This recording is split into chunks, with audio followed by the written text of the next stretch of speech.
Good morning. It is Tuesday, the 16th of August. It's been a long time since I last chatted, and I'm coming to you using my cell phone because I can't get the camera on the computer to work. I need to try and troubleshoot that, but I don't have time to fiddle now. Been away at the Lambeth Conference in the UK, and we arrived home at the end of last week. So first day back in the office, and here I am chatting again.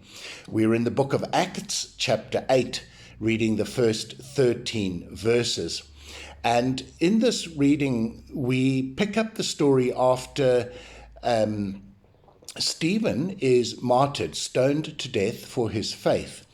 One in the crowd is a young man named Saul, who we know better as Paul. His name is changed later from Saul to Paul and becomes one of the great Christian authors of his time.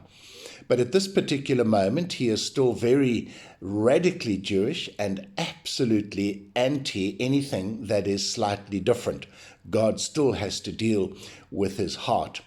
And as a result of the stoning of Stephen, a great persecution breaks out against the church, and many Christians, including the disciples or apostles, as we know them latterly, leave Jerusalem and they spread around the known world.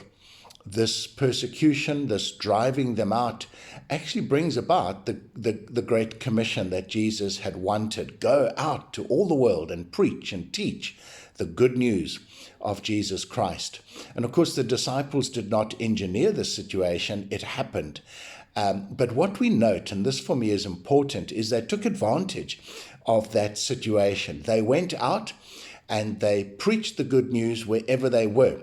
There is no indication that they went out thinking that they were now going to start some kind of grandiose large church and went out and settled down somewhere.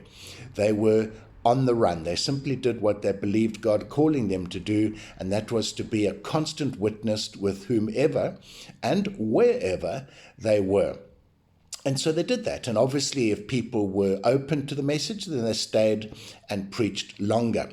But there's no indication that they settled down their roots and stayed there forever. They traveled broadly, spreading the good news, sharing this wonderful message of Jesus Christ, and sowing these seeds, as it were. The planting of the first churches, buildings specifically set aside, would only come many decades later. And it got me thinking, how do we spread the good news? Do we think the only way we can do it is to plant a church, build a building, and give ourselves a fancy title? And people love titles. They want to be the Maruti or the minister, the pastor, the preacher, the reverend.